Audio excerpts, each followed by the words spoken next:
अल्हम्दुलिल्लाहि वकफ़ा वस्सलामुन अला इबादिहिल्लज़ीना इस्तफ़ा अम्मा बअद। क़ाल अन्नबिय्यु सल्लल्लाहु तआला अलैहि वसल्लम अल्लाहु फ़ी औनिल अब्दि मा कानल अब्दु फ़ी औनि अख़ीहि। वक़ाल अलैहि स्सलातु वस्सलाम वमन यत्तबिअ औरत अख़ीहिल मुस्लिम यत्तबिअल्लाहु औरतहु।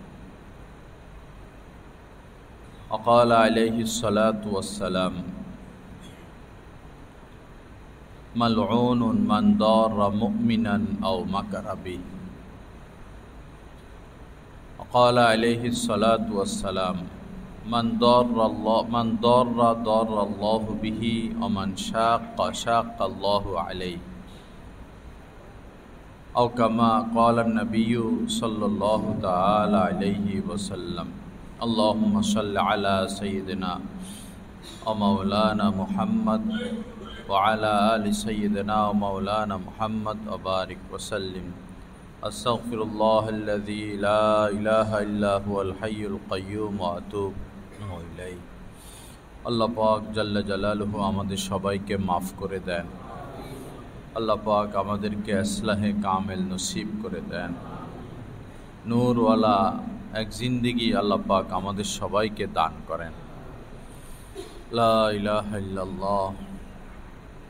আমি কয়েকটি হাদিস শরীফ আপনাদের খেদমতে পাঠ করেছি। হুজুর পাক সাল্লাল্লাহু তাআলা আলাইহি ওয়াসাল্লাম বলেন, মান দাররা দাররাল্লাহু বিহি। যে ব্যক্তি কোনো মানুষকে কষ্ট দেয়, আল্লাহ পাকও তাকে কষ্টে ফেলে দেন। এটা লাগবে না। আমান শাক্কা শাক্কাল্লাহু আলাইহি। আর যে কাউকে বিপদে ফেলে, আল্লাহ তাকে বিপদে ফেলে দেন। বোঝা গেল কষ্ট মুক্ত থাকতে হলে, বিপদ মুক্ত থাকতে হলে অন্যকে কষ্ট দেওয়া যাবে না। অন্যকে, অন্য মানুষ, অন্য মুসলমান বিপদে পড়ুক, আমি এটার সহযোগী হব না।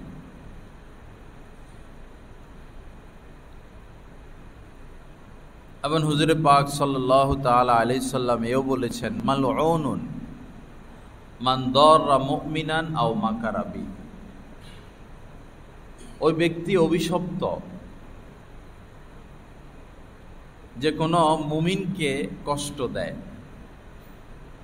আও মাকারা বিহি, অথবা কোনো মুমিনের বিরুদ্ধে ষড়যন্ত্র করে। এক হলো সরাসরি ষড়যন্ত্র করা, যে সে বিপদে পড়ুক, তার বিপদ আসুক, সে সমালোচিত হোক, মানুষ তাকে ঘৃণা করুক, অপছন্দ করুক, সমাজের মানুষ তার প্রতি আস্থা, এই আস্থাটা নষ্ট হয়ে যাক। এক হলো সরাসরি ষড়যন্ত্র, আরেকটা হলো ষড়যন্ত্র সে সরাসরি করে না, কিন্তু চায় ষড়যন্ত্র হোক। আত্মার রোগ কত গভীর। ষড়যন্ত্র করে না, কষ্ট দেয় না, কিন্তু ভিতরে খুশি খুশি লাগে যে হ্যাঁ ঠিক আছে, এর বদনামি করতেছে, ঠিক আছে, খুশি খুশি লাগে, এবং নীরব থাকে, বাধা দেয় না। তো ষড়যন্ত্রকারী ষড়যন্ত্র করে যে অপরাধ করতেছে, মন ও সম্মতির কারণে আপনিও সেই অপরাধে অপরাধী। একজন মানুষ সে ভুলের ঊর্ধ্বে না, কেউই আমরা ভুলের ঊর্ধ্বে না। কুল্লু বানি আদম খাত্তা ওয়া খায়রুল খাত্তাইনা আত-তাওয়াব। নবীজি বলেছেন, আদমের সন্তান বনি আদম সে যেই হোক, নবী রাসূল ব্যতীত তার কিছু না কিছু দোষ ত্রুটি আছে। তার কিছু ভুল আছে, থাকবে, কিন্তু আমরা একজন মুসলমান হয়ে আমাদের দায়িত্ব কি? তার ভুলগুলো, তার দোষগুলো ঢেকে রাখা। হ্যাঁ, তার ভুলের কারণে, তার দোষের কারণে দ্বীনের ক্ষতি হচ্ছে, মানুষের ক্ষতি হচ্ছে, ইসলামের ক্ষতি হচ্ছে, তখন তার সাথে আলোচনায় বসা,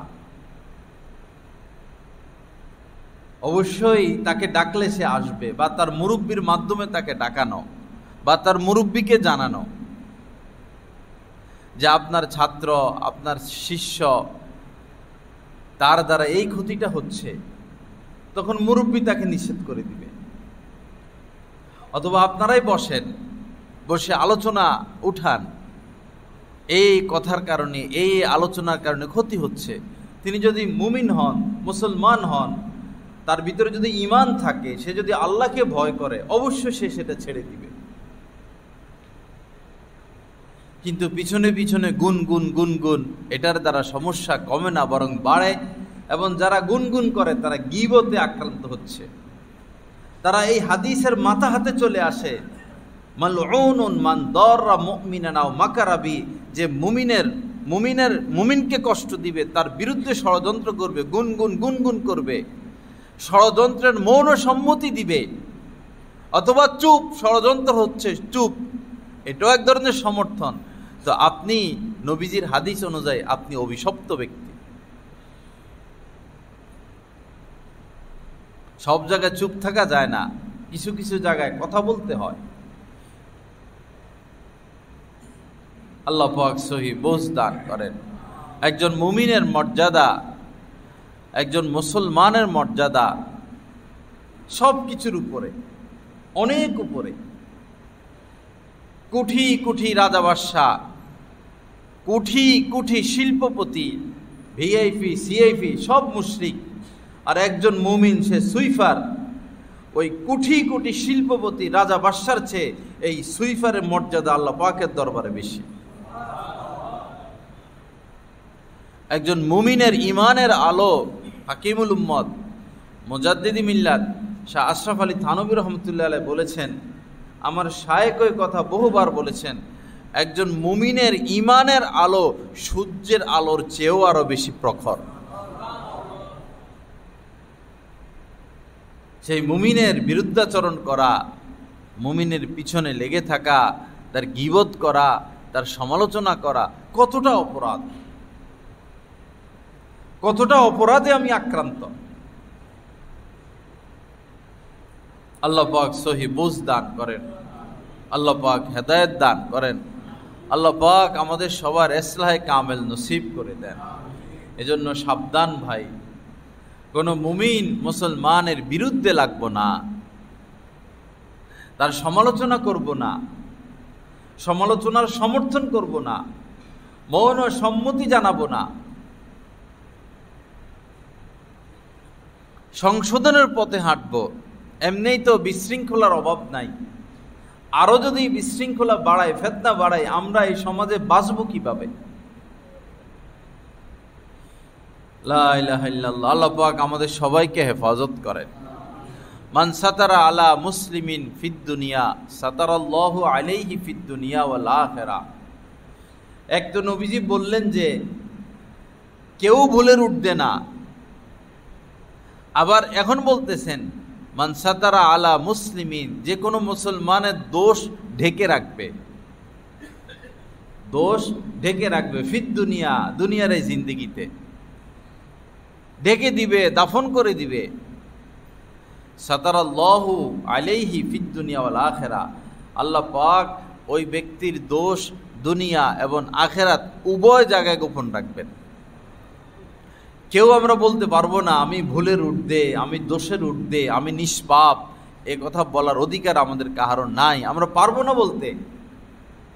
কিন্তু এটা আবার কামনা করি যে আমার অপরাধগুলো প্রকাশ না হোক, আমার অপরাধগুলো মানুষ না জানুক। কিয়ামতের ময়দানে পৃথিবীর সমস্ত মানুষের সামনে যখন দোষ প্রকাশ হতে থাকবে, অপরাধ প্রকাশ হতে থাকবে, মানুষ লজ্জিত হতে থাকবে। তো দুনিয়াতে দোষ প্রকাশ এবং আখিরাতে দোষ প্রকাশ না হোক, এটা যদি আমরা কেউ চাই, তাহলে একদম সহজ সমাধান হচ্ছে আমি অন্য মুসলমানের দোষ এই দুনিয়াতে গোপন রাখব, সমস্যার সমাধান। আর দেখবেন, আপনি যদি অন্যের পিছনে লেগে থাকেন, আপনার পিছনে আল্লাহ পাক আরেকজনকে লাগাইয়া দিবে। আজীব ব্যাপার। মাইয়াত্তাবিউ আওরাতা আখিহিল মুসলিম, নবীজি বলেছেন, যে কোনো মুসলমানের দোষ প্রকাশ করবে, তার পিছনে লেগে থাকবে, ইয়াত্তাবিউল্লাহু আওরাতাহু, আল্লাহ পাক তার দোষগুলো, অপরাধগুলো, দুর্বলতাগুলো সমাজের মধ্যে প্রকাশ করে দিবেন। দেখবেন নির্বাচনের সময় এক প্রার্থী, মনে করেন এক প্রার্থীর মার্কা হইল গড়ি, আরেক প্রার্থীর মার্কা হইল পাংখা। এখন পাংখাওয়ালা স্টেজে দাঁড়াই বা পাংখাওয়ালার কর্মীরা স্টেজে দাঁড়াই নাম ধরুক বা না ধরুক বলতে থাকে, এই এই এই এই এই এই এই বইলা সমাজ বরফুর করে দেয়। তো এরপরে গড়িওয়ালা কি বসে থাকে? গড়িওয়ালার সমর্থক নেতা কর্মীরা কি বসে থাকে? তারাও ওই পাংখাওয়ালার যা যা আছে সব বলতে থাকে। আপনি যদি কাউকে গলা পরিমাণ পানিতে নামাইতে চান, আপনাকে কোমর পরিমাণ পানিতে নামতে হবে। তো লাভ হলো কি? সেও ভিজলো, আপনিও ভিজলেন, সেও ক্ষতিগ্রস্ত হলো, আপনিও ক্ষতিগ্রস্ত হলেন।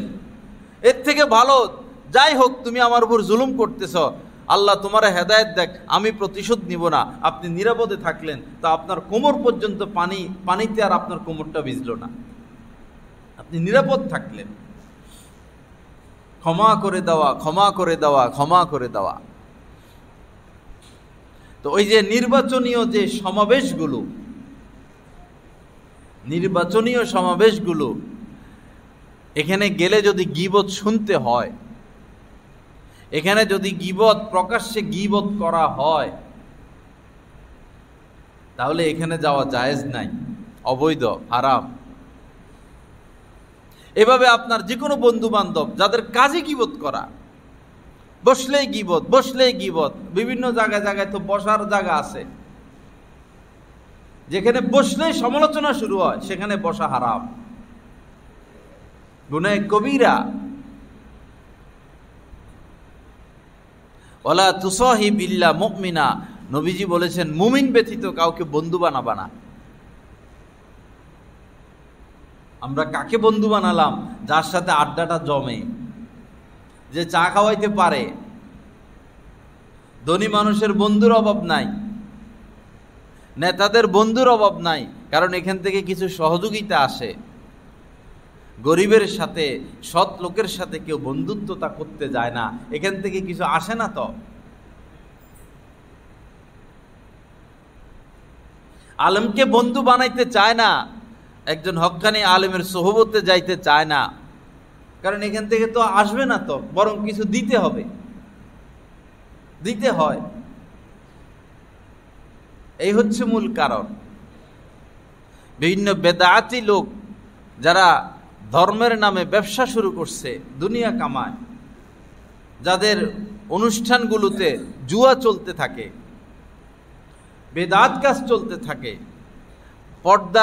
পর্দা লঙ্ঘন হতে থাকে, নামাজের সময় নামাজ নাই, নাচ গান আনন্দ উৎসব খাওয়া দাওয়া, এদের ওইখানে জমজমাট জমে। বড় কারণ হলো তারা জাকাত দিতে বলে না, তারা নামাজ পড়তে বলে না, তারা এটা বলে না যে পর্দা করো, তারা এটা বলে না যে সুদ হারাম, ঘুষ হারাম।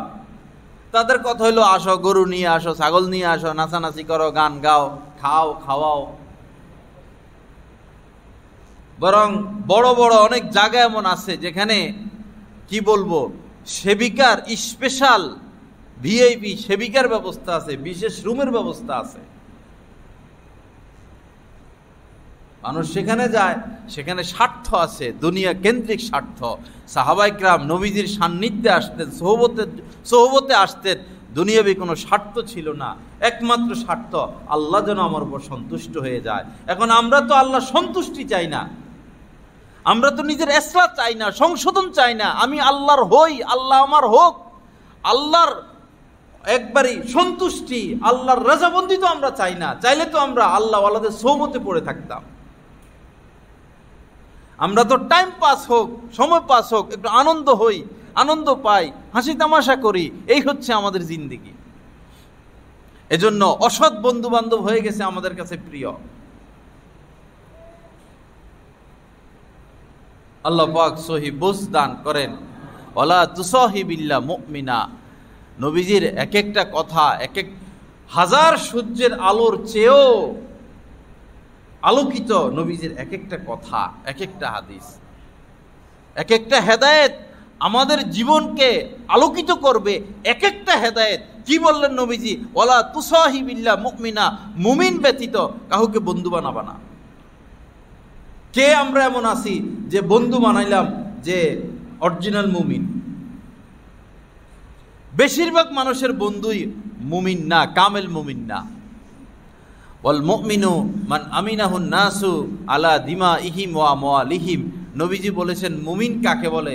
যার ব্যাপারে সমাজের মানুষ নিশ্চিত এর কাছে আমার জানও নিরাপদ, আমার মালও নিরাপদ। নবীজি বলেন সে মুমিন। ওয়াল মুমিনু মান আমিনাহুন নাসু আলা দিমাইহিম ওয়া আমওয়ালিহিম, মুমিন সেই যার ক্ষেত্রে সবাই একমত যে এই লোকের কাছে জানও নিরাপদ, মানও নিরাপদ, সে খেয়ানতকারী নয়, সে আমানতদার, সে হচ্ছে মুমিন। আর এই ধরনের মুমিনের ব্যাপারে কোরআনে কারিমে বারবার এসেছে অবাশশিরিল মুমিনিন, অবাশশিরিল মুমিনিন, অবাশশিরিল মুমিনিন। আপনি মুমিনদেরকে সুসংবাদ দিন, সুসংবাদ দিন, সুসংবাদ দিন।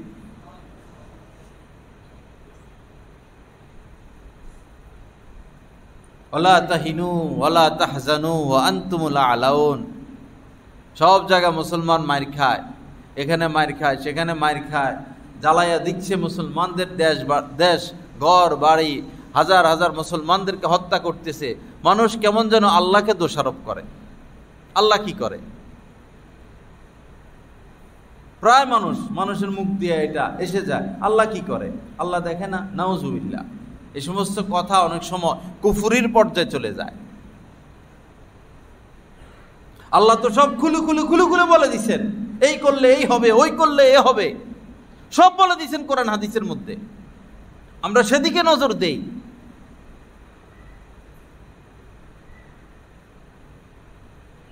ওয়ালা তাহিনু ওয়ালা তাহজানু, চিন্তা করো না, পেরেশান হইও না, অস্থির হইও না, হীনবল হইও না। ওয়া আনতুমুল আলাউন, তোমরাই বিজয়ী হবে। ইন কুনতুম মুমিনিন, যদি তোমরা মুমিন হও। এখন মুমিনের লিস্টিতে কি আমরা আসি? কামেল মুমিনের লিস্টিতে?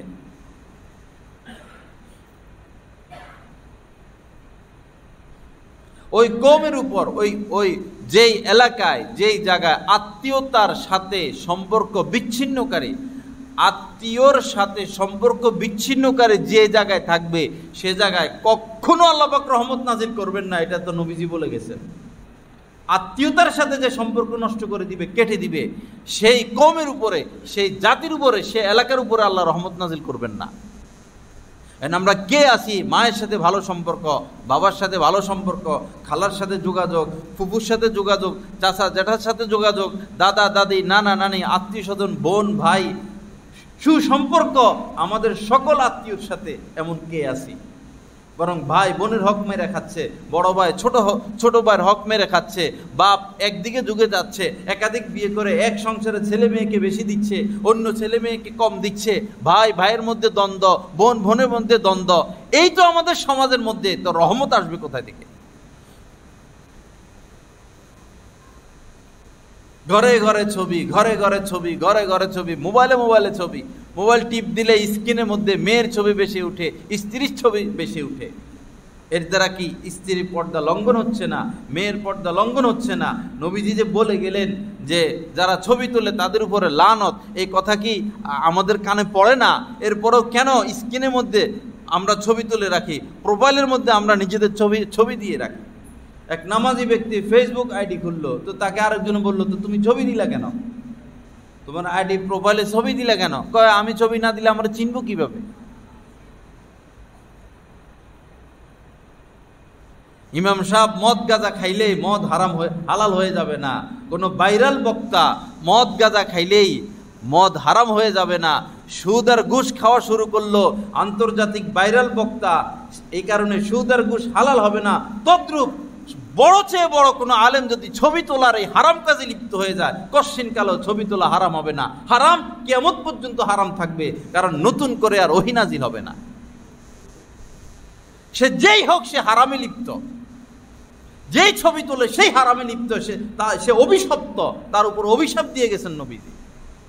শেষ জামানা হক্কানি আলেম ওলামা খুব কম থাকবে, খুব কম থাকবে। বহু জায়গা ওলামা ইকরামের সম্মেলন করা হয়, দেখা যাবে যে বলে 10,000 ওলামা ইকরাম জমা হয়েছে, 20,000 ওলামা ইকরাম জমা হয়েছে, এত ওলামা ইকরামের সম্মেলন করা হয়েছে।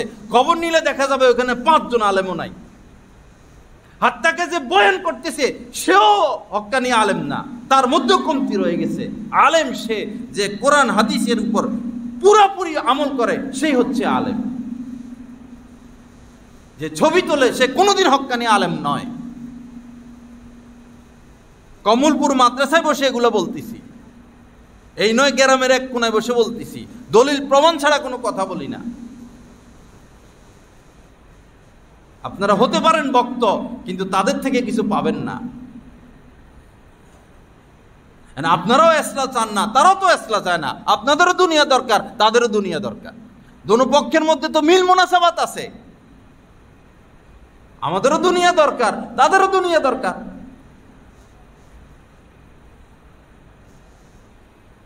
আল্লাহ পাক আমাদেরকে ইসলাম নসিব করে দেন। আল্লাহ পাক আমাদেরকে ইসলাম নসিব করেন। বাবা, নফল ইবাদত বন্দিগির জন্য আল্লাহ ধরবেন না, কখনো ধরবেন না। এই তুমি ইশরাক পড়লে না কেন? এই তুমি তাহাজ্জুদ পড়লে না কেন? তুমি শতবার উমরা করলে না কেন? শতবার হজ করলে না কেন? নফলের মাথা হাতে পড়ে মুস্তাহাবের আওতাভুক্ত যে সমস্ত দ্বীনি খেদমত, মুস্তাহাব যে সমস্ত দ্বীনি খেদমত, এই সমস্ত দ্বীনি খেদমত করলে না কেন? কখনো আল্লাহ পাক ধরবেন না। ধরবেন তুমি ইসলাম হইলে না কেন? তুমি গুনাহ করলে কেন? কুদৃষ্টি করলে কেন? সুদ খেলে কেন? ঘুষ খেলে কেন? আত্মীয়তার সাথে সম্পর্ক কেন নষ্ট করলে না? মায়ের হক কেন আদায় করলে না? বাবার হক আদায় করলে না কেন? সন্তানদেরকে দিন শিখালে না কেন? স্ত্রীকে পর্দায় রাখলে না কেন? ফরজ ওয়াজিবের ক্ষেত্রে আল্লাহ আমাদেরকে পাকড়াও করবেন, মুস্তাহাবের ক্ষেত্রে পাকড়াও করবেন না। বহু মানুষ আছে দ্বীনের খেদমত করতে করতে করতে করতে জীবন শেষ, লাইফ শেষ, অথচ নিজের ইসলাম নাই, নিজের কোনো সংশোধন নাই। ইসলাহে নফস ফরজে আইন, ইসলাহে নফস ফরজে আইন। নামাজ যেমন ফরজ, ইসলাহে নফস এরকম ফরজ। ইসলাহ সংশোধন, আমার কথার মধ্যে সংশোধনের দরকার, আমার আচার আচরণের মধ্যে সংশোধনের দরকার, আমার আকীদার মধ্যে সংশোধনের দরকার, আমার চিন্তা ভাবনার মধ্যে সংশোধনের দরকার, আমার বিশ্বাসের মধ্যে সংশোধনের দরকার, আমার ইবাদত বন্দিগির মধ্যে সংশোধনের দরকার। সব ক্ষেত্রে আমাদের সংশোধন বাকি রয়ে গেল। শুধু তসবিহ টিপলে হবে না, তো তসবিহ টিপা তো মুস্তাহাব। কেউ আছে সারাদিনই এক লোকের সাথে সবর হইল, আছে শুধু জিকির আজকার নিয়া, বিরক্ত লাগে এরকম। একজন মানুষ সাথে 4-5 জন বসছে, এখন একজন যদি সারাদিন শুধু জিকিরই করে, দুরূদ শরীফ পড়ে, আল্লাহু আকবার, বিরক্ত লাগে না ভাই? আমরা মানুষ, তো স্বাভাবিক থাকা লাগে না? যতক্ষণ ছিলাম ততক্ষণ শুধু এই একবার এক এক আমল, একবার তেলাওয়াত করতেছে, জিকির করতেছে, এই আমল করতেছে। এই আমল করতে করতে মনে হয় অসুস্থ কিনা আল্লাহ জানে। পরে দে ফাঁকে ফুঁকে আবার গীবত করে বসে। কিরে ভাই 3-4 ঘন্টা জিকির আজকার ইবাদত বন্দেগী, তো এটা আবার কি হইল? আবার দে ফাঁকে ফুঁকে নজর এদিক সেদিকেও যায়। আপনার উপর তো এটা ফরজ ছিল, গীবত থেকে বাঁচা, কুদৃষ্টি থেকে বাঁচা। আপনি নফল নিয়ে কেন ব্যস্ত হন? আপনি সতর্ক থাকেন, আমার দ্বারা যেন কবিরা গুনাহ না হয়, আমার দ্বারা কোনো মুমিন মুসলমান কষ্টে না পড়ে, আমার দ্বারা আল্লাহ হুকুম যেন অমান্য না হয়, আমি যেন আল্লাহ রাসূলের অবাধ্য না হয়। এটা হচ্ছে একজন মুমিনের সার্বক্ষণিক প্রস্তুতি।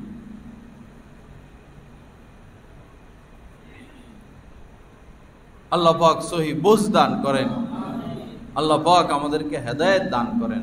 আত্মীয়তার সাথে সম্পর্ক, সিলমান কথা আঁকা, যে তোমার সাথে সম্পর্ক কেটে দিল, নবীজি বলতেছেন তুমি গিয়ে তার সাথে সম্পর্ক গড়ো। ওয়াফু আম্মান যালামাকা, যে তোমার উপর জুলুম করলো তুমি তাকে মাফ করে দাও।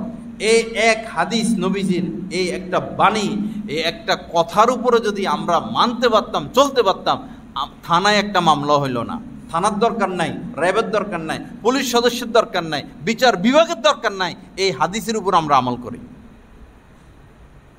সিলমান কথা আঁকা, যে সম্পর্ক নষ্ট করলো তুমি গিয়ে সম্পর্ক গড়ো। ওয়াফু আম্মান যালামাকা, যে জুলুম করে তুমি তাকে মাফ করে দাও। কি সুন্দর কথা, কি দামি কথা। হাদিস শরীফের মধ্যে এসেছে লা ইয়াদখুলুল জান্নাতা কতে, যে আত্মীয়তার সাথে সম্পর্ক কেটে দেয় সে জান্নাতে প্রবেশ করবে না। আল্লাহ রাস্তে সবাই সবার আত্মীয়দের সাথে যোগাযোগ রাখি, আবার সেখানে আমাদের স্বার্থ আছে। আত্মীয়তার সম্পর্কের মধ্যেও স্বার্থ আছে। যে আত্মীয় ধনী মানুষ তার সাথে সবাই কি রাখে? সম্পর্ক রাখে। মনে করেন এক পিতার 4 সন্তান, 4 ছেলে 4 মেয়ে, তো এক ছেলে ধনী, হের বাসায় সবাই আসবো, মা বাবা হের ভক্ত।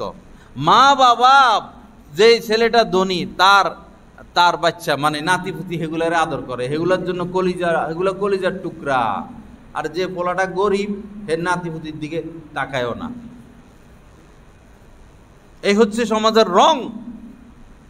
যে ছেলেটা গরিব তার দাম নাই, যে ছেলেটার কাছে ডলার আছে তার দাম আছে। ডলারটা কোন পথে কামাইতেছে, সে ডলারটা আসতেছে কোন পথে?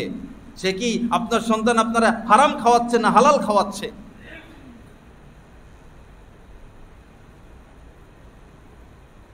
আল্লাহ পাক সহি বোঝ দান করেন।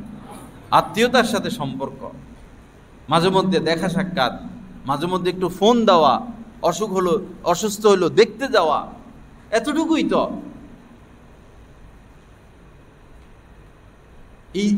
ঈদের সময় একটু দেখা সাক্ষাৎ করা, মারা গেলে কবর জিয়ারত করতে যাওয়া, বাচ্চা কাচ্চাদের খবর নেওয়া, এতটুকু আমাদের দ্বারা সম্ভব হয় না। খালা এত মার বোন, খালার সাথে যোগাযোগ রাখতে বাধা কোথায় আমার? ফুফু আমার বাবার বোন, তার সাথে যোগাযোগ রাখতে বাধা কোথায়? শাশুড়ি আমার স্ত্রীর মা, তার সাথে যোগাযোগ রাখতে শ্বশুর শাশুড়ি চাচা, তারা তো একবারই আমার কাছের লোক। তারা তো দূরের কথা, আপন ভাই ভাইয়ের সাথে যোগাযোগ নাই। আবার দলীয় কারণেও বাপ ছেলে, ভাই বোন, ভাই ভাই দ্বন্দ্ব, দুই ভাই দুই দল, আর মহব্বত নাই। একটা বিয়ে পর্যন্ত ভেঙে গেছে। ওই বিয়েতে আমি ছিলাম বা শুনছি, মানে স্টেজ বানাইছে তারা, যে মার্কার যে মেয়ে পক্ষ যে দল, প্রধান 2 দলের নাম বলবো না, তারা ছেলে যায় বসবে যে স্টেজে, হেরকম করে বানাইছে। এরা হলো গোর হে পার্টি, এরা হলো গোরে পার্টি, এখন এরা স্টেজে উঠবে না, এরকম করে বানাইলো কেন? তো বিয়েটা ভেঙে গেল। তো অভিভাবকদের বাড়াবাড়ির কারণে মেয়েটার ক্ষতি হয়ে গেল, ছেলেটার ক্ষতি হয়ে গেল। দল নিয়ে কেন এত বাড়াবাড়ি? এটা ব্যক্তিগত বিষয়। দলের কারণে আপনি আরেকজনের সাথে সম্পর্ক নষ্ট করবেন, ভাইয়ের সাথে সম্পর্ক নষ্ট করবেন, ঘরের মধ্যে ঝগড়া করবেন। দল কি আপনার ঘরে ভাত পাঠাইয়া দেয়? দল কি আপনারা কিয়ামতের দিন নাজাত দিবে? মানুষ মারা গেলে দলীয় লোকরা এসে কেন লম্বা লম্বা বক্তব্য দিবে? কি অধিকার তাদের এখানে কথা বলা? হাজী শাহিন সাহেব মারা গেছে জানাজা, আমিও গেছি, আমি জানাজা পড়াইছি, আমি বক্তব্য দিই নাই, আমি মাইক ধরি নাই। অথচ আমি 10 মিনিট কথা বললো, সবাই 10 মিনিট আমার কথা শুনতো। আধা ঘন্টা কথা বললো, মানুষ চুপ করে আমার কথা শুনতো। আমি 1 মিনিটও কথা বলি নাই। এই নেতা, হেই নেতা, ওই নেতা, ওই নেতা, কেন এখানে বক্তব্য কেন? মানুষ বিরক্ত হয়ে যাচ্ছে। রৌদ্রের মধ্যে মানুষ দাঁড়াইয়া থাকে, কষ্টের মধ্যে কষ্ট পাচ্ছে, আর ওনারা এই নেতা, হেই নেতা, ওই নেতা, ওই নেতা। শহরের মধ্যে তো সে মন্ত্রী চলে আসে, সচিব চলে আসে, এমপি চলে আসে, এই আসে, হেই আসে, ওই আসে। মানুষ দাঁড়াইয়া থাকতে থাকতে থাকতে থাকতে থাকতে বিরক্ত হয়ে যাচ্ছে। আইনদা সামনে মনে রাখবেন, যদি এই সিস্টেম আপনারা বাদ না দেন, মানুষ জানাজা আসবে না। মানুষ বলবে যে তাই আধা ঘন্টা দাঁড়ায় থাকতে হবে। মানুষ এখানে কি নেতার বক্তব্য শুনতে আসছে? এই নেতারা কি মানুষ চিনে না? যারা মাইকে কথা বলে এদেরকে কি মানুষ চিনে না? এদের রাত কিভাবে কাটে, দিন কিভাবে কাটে মানুষ কি জানে না? কোনো কাজ কি গোপন থাকে? যত গোপনে চুরি করুক এটা গোপন থাকবে না, যত গোপনে দুর্নীতি করুক এটা গোপন থাকবে না, যত গোপনে অন্যায় করুক আল্লাহ এটা প্রকাশ করে দিবে যদি সে তওবা না করে। আল্লাহ প্রকাশ করবেনই করবেন।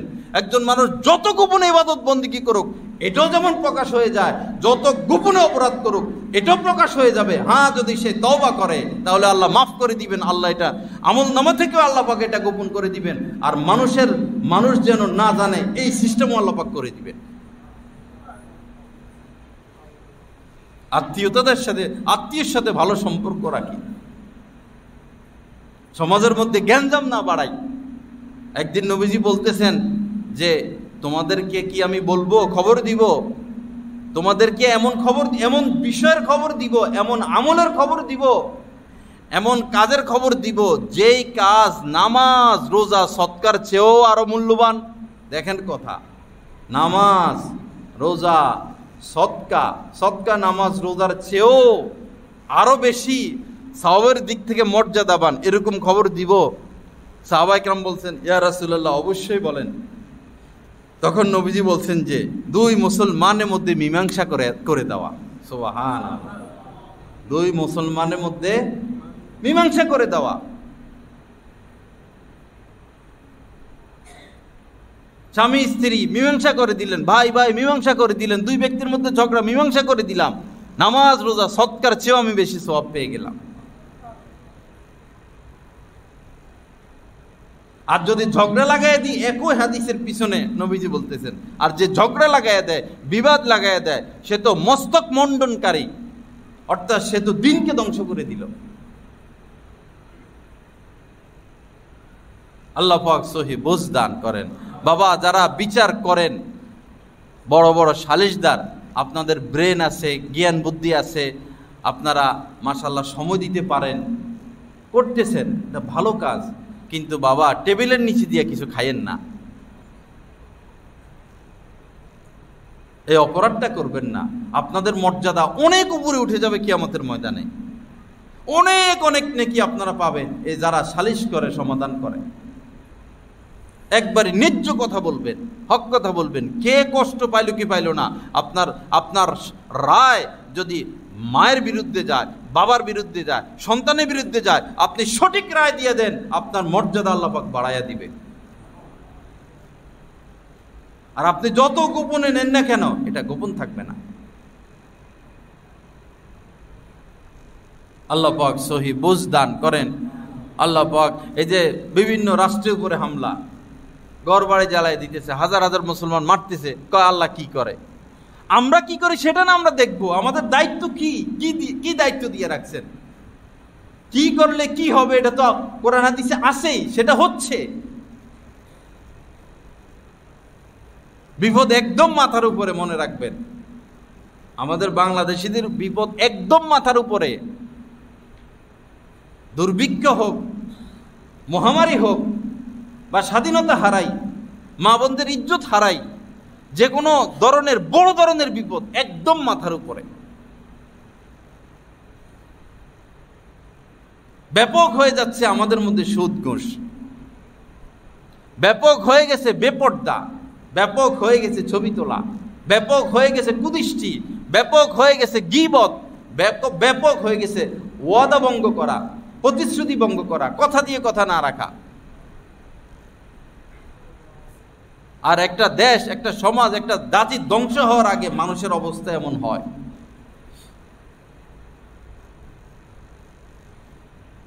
আল্লাহ পাক আমাদের সবাইকে মাফ করে দেন। একদিনে তো ভালো হইতে পারবো না, আস্তে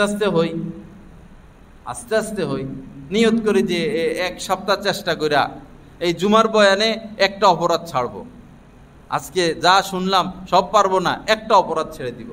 এক সপ্তাহ ধরে চেষ্টা যে এই অপরাধ করব না, এই অপরাধ করব না। আগামী জুমা থেকে আরেকটা অপরাধ, যে আজকে থেকে এই অপরাধ করব না, এই অপরাধ করব না। দেখা যাবে 6 মাস 1 বছরে আপনার আর কোনো অপরাধ নাই।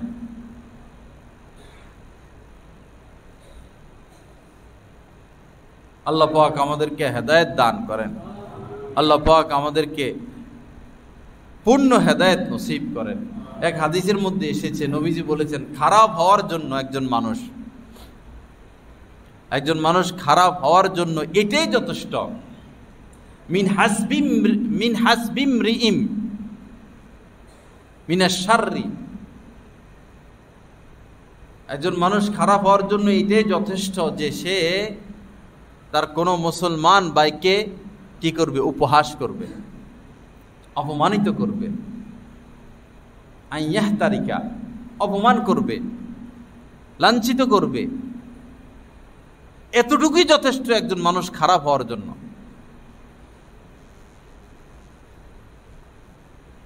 আল্লাহ পাক সহি বুঝ দান করেন, আল্লাহ পাক আমাদেরকে হেদায়েত দান করেন, মানুষকে ইজ্জত দেওয়ার তৌফিক দান করেন।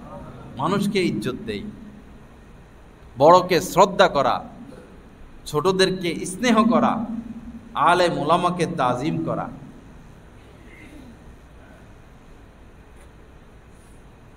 একদিনেরও যিনি বড় আমার দায়িত্ব তাকে সম্মান করা।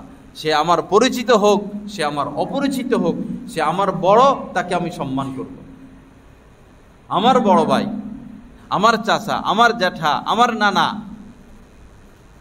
একদিনেরও যে বড়, সমাজের প্রত্যেক মানুষের উচিত তাকে সম্মান করা। আরে ছোট বাচ্চাদেরকে, এই অনেকে আছে মসজিদের মধ্যে, ছোট বাচ্চা দেখলে ধমকাইয়া শিশু বাচ্চাদেরকে মসজিদ থেকে বের করে দেয়।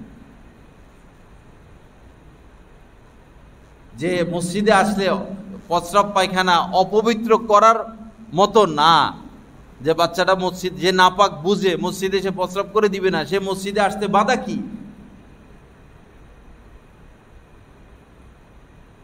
এমন ধমক মারে, পরে এই বাচ্চারা আর মসজিদে আসে না। ওদেরকে ধমকায় দিবেন দইরা, ওদেরকে বাইর করে দিবেন মসজিদ থেকে। হ্যাঁ, রাসূলের জামানায় ছিল পুরুষরা আগে দাঁড়াইতেন, পরে বাচ্চারা দাঁড়াইতো, পরে মহিলারা দাঁড়াইতো। নবীজির জামানা এটা ছিল। এখন তো নবীজির জামানা নাই। এখন উলামা ইকরাম বলেন যে বাচ্চাদেরকে আনলে নিজের সাথে রাখবেন।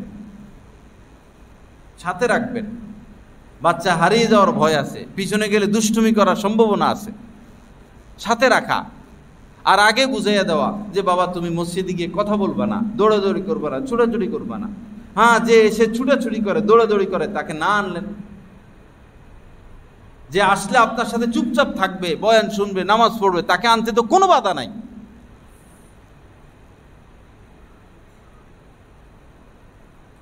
দিন একরকম, এটারে উল্টাই আমরা আরেক রকম বানায় ফেলছি।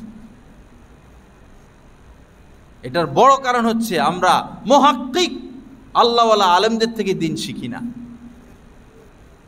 যার তার বয়ান শুনে বসি। মোবাইল খুললে যেই মোল্লা স্ক্রিনে বাইসা ওঠে, হেই মোল্লার বয়ান শোনা শুরু করে দেয়। তারে আপনি চিনেন, জানেন তারে আপনি? বহু হইতেছে এরকম 30 বছর এলাকার ইমাম খতিব, হাজার হাজার তার ভক্ত, পরে জানা গেল সে ইহুদি, সে খ্রিস্টান, সে লক্ষ লক্ষ টাকা বিদেশ থেকে বেতন পায়। এরকম বহু মানুষ ভাইরাল হয়েছে আন্তর্জাতিকভাবে, মুসলিম বক্তা, পরে জানা গেল, পরে 5-7-10 বছর পরে জানা গেল সে আসলে ভিতরে ভিতরে মানুষের আকীদা কেড়ে নিচ্ছে, তার সাথে ইহুদিদের সাথে যোগাযোগ।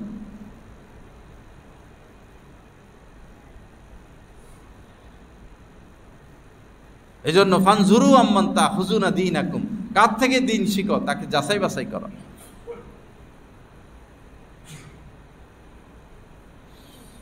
লা ইলাহা ইল্লাল্লাহ। আল্লাহ পাক আমাদেরকে হেদায়েত দান করেন, আল্লাহ পাক সহি বুঝ আমাদেরকে দান করেন। সাধারণ মুসলমানদের সাথে ভালো ব্যবহার করা। একজন ভাই সালাম দিল, আমিও সালাম দিলাম, একটু হাসি মুখে তার থেকে বিদায় নেওয়া। হাসতে অসুবিধা তো নাই। নবীজি তো সাহাবা ইকরামের সাথে হাস্যোজ্জ্বল চেহারা নিয়ে সাক্ষাৎ করতেন। ভাই তুমি কেমন আছো, এতটুকু খবর নিলে সমস্যা কি? আল্লাহ তোমাকে কেমন রাখছে এটা বলবো না, তুমি কেমন আছো, কাইফা আনতা কাইফা আনতুম। সাহাবা ইকরামের মধ্যে এই ব্যবহার ছিল, তুমি কেমন আছো।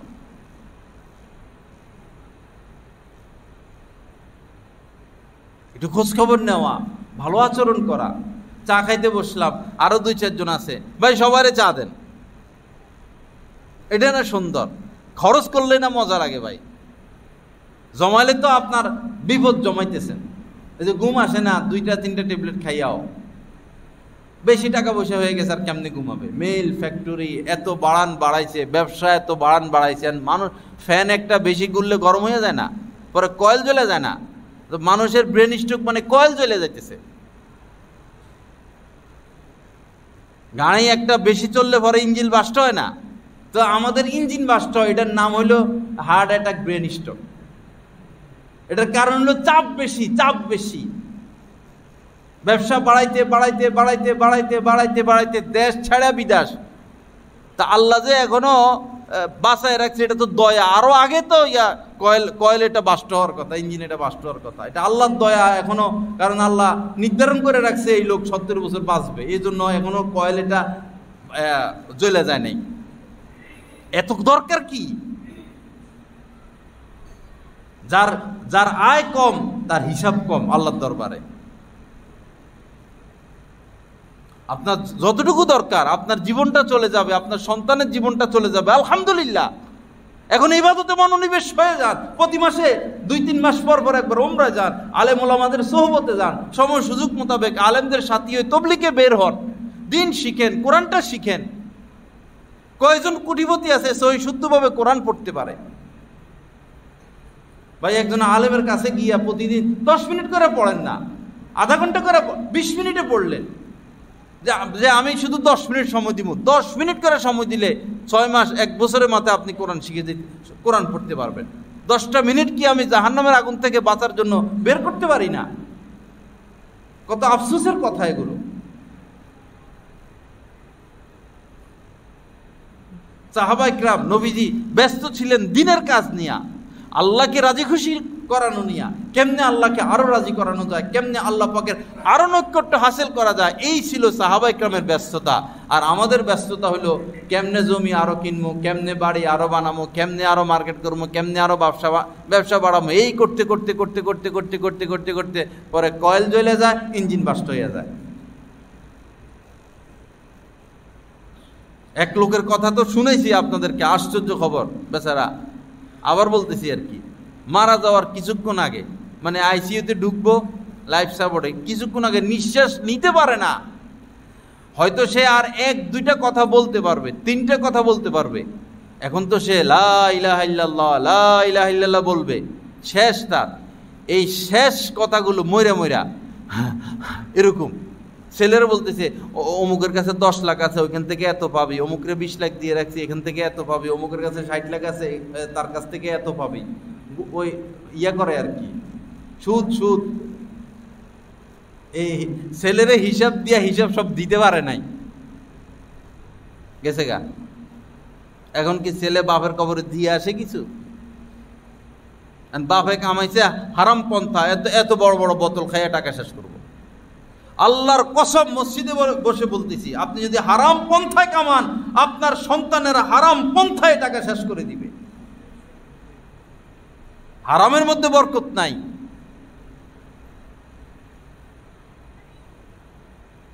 বড় কঠিন বিপদে আমরা আছি, যারা আমরা সিসি নিছি, বড় কঠিন বিপদে আমরা আছি। গলার মধ্যে ফাঁসি সবার, যারা সিসির সাথে আক্রান্ত, সুদের সাথে আক্রান্ত, সবার গলার মধ্যে ফাঁসি। যে সিসি আরো বাড়াবেন, ফাঁসির রশিটা আরো টাইট হইতেছে। যে সিসি আরো বাড়াবেন, ফাঁসির রশিটা আরো টাইট হইতেছে। আরো বাড়াইলেন, ফাঁসির রশিটা আরো টাইট হইতেছে।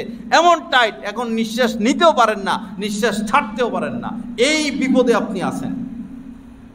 আর মরবেন, ব্যাংকালারা আইসা পিটাইয়া ছেলে মেয়েরা ঘর থেকে বের করবে, আর ছেলে মেয়ে আজীবন আপনার কবরে আযাব দিবে।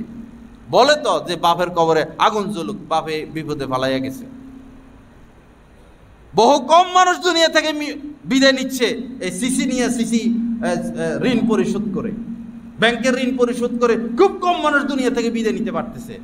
আর এরকম লোকদের সন্তানেরা এই বাপের জন্য দোয়া করে না, বাপের ভিতরে অভিশাপ দিতে থাকে সারাক্ষণ। 2 চোখে দেখা, এদের মৃত্যু ভয়ঙ্কর, মৃত্যুর পরে এদের জিন্দেগি ভয়ঙ্কর, এদের ছেলে মেয়েদের জিন্দেগি ভয়ঙ্কর, এদের কারণে দেশ হুমকির মুখে, এদের কারণে গরিব মানুষ এখন বাজার করে খাইতে পারে না, দ্রব্যমূল্যের ঊর্ধ্বগতি এদের কারণে, এই গাদ্দারদের কারণে, সুদখোরদের কারণে, ঘুষখোরদের কারণে, অন্যায়কারীদের কারণে। মনে করবেন না পার হয়ে যাচ্ছি, কোনো উপায় নাই, পার হওয়ার কোনো উপায় নাই। লা ইয়ামুতু ফিহা ওয়ালা ইয়াহইয়া, এরা বাঁচবেও না, এরা মরবেও না। আল্লাহ ধরবেন, আজ নয় কাল ধরবেন। দৈরা দৈরা দেখাচ্ছেন, কিন্তু আমরা দেখি না। চোখে আঙ্গুল দিয়ে দেখান, এমন এমন ঘটনা ঘটাইতেছেন, চোখে আঙ্গুল দিয়ে আল্লাহ পাক দেখান, দেখ তো তার কি পরিণাম হলো তুই দেখ, কিন্তু আমরা দেখি না, আমরা নসিহত গ্রহণ করি না, আমরা বেপরোয়া হয়ে গেছি। নবীজি বলেছেন, যারা সুদ খায়, যারা সুদ খায়, খুব মনোযোগ দিয়ে শুনবেন, যারা সুদ খায় সর্বনিম্ন গুনাহ মায়ের সাথে জিনা করা। যারা সুদ খায় সর্বনিম্ন গুনাহ তার আপন মায়ের সাথে জিনা করা। আপনি আপনার মায়ের সাথে জিনা করতেছেন। আপনি সমাজের মানুষের কাছে মুখ দেখানোর উপযুক্ত না, আপনার মুখের মধ্যে ছালি মাটি। আপনি কতটা অপরাধী আপনি চিন্তা করেন। রিক্সা চালাইয়া খান, রিক্সা চালাইয়া খামু, আমরা প্রয়োজনে ভিক্ষা করে খামু, সুদ খামু না। কুলিগিরি করমু, সুফেরিগিরি করমু, সুদ খাবো না। আমাদের এরকম বড় বড় পদের দরকার নাই। সুদখোরদের মসজিদ মাদ্রাসার সদস্য হওয়ার কোনো অনুমতি নাই, কোনো যোগ্যতা নাই। ইন্না আউলিয়াহু ইল্লাল মুত্তাকুন, আল্লাহ পাক বলেছেন, যারা মসজিদ মাদ্রাসার কমিটির সদস্য হবে তারা অবশ্যই মুত্তাকি হইতে হবে।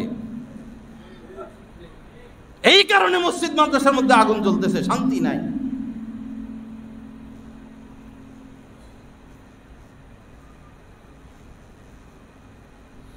ছত্রিশ বার জিনা, 1 দিরহাম যদি কেউ সুদ খায়, 1 দিরহাম, নবীজি বলেছেন 1 দিরহাম যদি কেউ সুদ খায়, 36 বার জিনা করার চেয়েও বড় অপরাধী সে। কি কথা এগুলো? কেমনে সম্ভব মুসলমানদের দ্বারা এই সমস্ত কাজে লিপ্ত? হাজী সাহেব ওমরা করে, হজ করে, এই হয়েছে এই হয়েছে, ওয়াজের সভাপতি, এত সুন্দর দাড়ি, এত সুন্দর পাঞ্জাবি, আসলে ভিতরে ভিতরে এই কাম।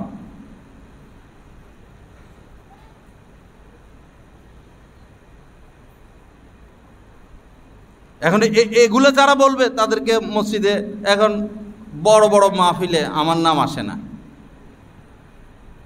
এক হইলো দাওয়াত দে হেমার্কা ছবি তোলে যেগুলা, কন্টাকি মুলুবি, আমি তো যাই এগুলারে ধরি আগে। এরপরে যে সভাপতি, হে আমার কথায় কষ্ট পায়। আপাক আমি কি ওয়াজ কইরা, এটা কি আমার ব্যবসা? আমি পয়সা কামাই? নাকে নিঃশ্বাস যতদিন থাকবে ইনশাআল্লাহ হক কথা বলে যাব। কোন বাপের বেটার ভয় নাই এই অন্তরের ভিতরে, কোন মাখলুকের ভয় নাই, কাউকে পরোয়া করি না। আল্লাহর ভয় ছাড়া এই সিনার ভিতরে কারো ভয় নাই, একমাত্র আল্লাহকে ভয় করি।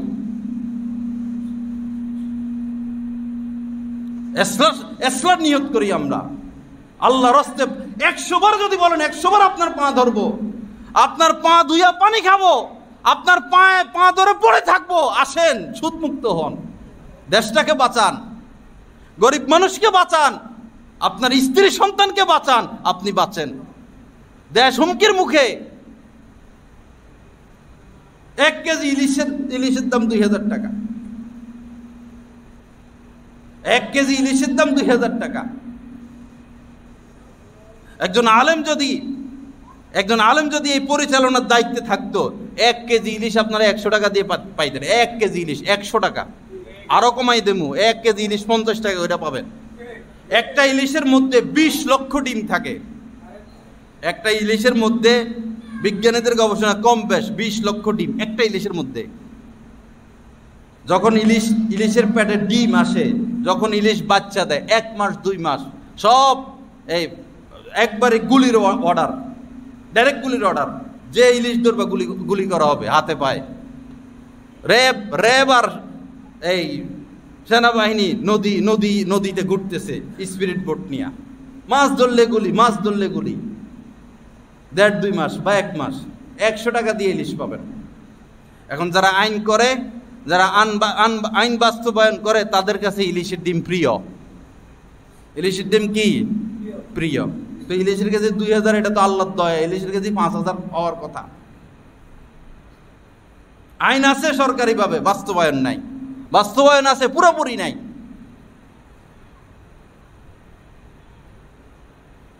সেই কৃষক ফুলকপি সেই 1 টাকা পায়, 2 টাকা পায় ফুলকপি, সেই ফুলকপি ঢাকা আসতে আসতে 100 টাকা হয়ে যায়। তো যে না খাইয়া রোদ্রে পুড়ে কষ্ট করে এই ফুলকপি উৎপন্ন করলো, সে 1 টাকা পাইলো, 2 টাকা পাইলো। আর এই সিন্ডিকেটের কারণে, ভুল সিস্টেমের কারণে, শরীয়ত বিরোধী সিস্টেমের কারণে এই ফুলকপির দাম হয়ে যায় 100 টাকা, 80 টাকা। সে বেচারা তো কিছু পাইল না, কারণ ইসলামী আইন নাই।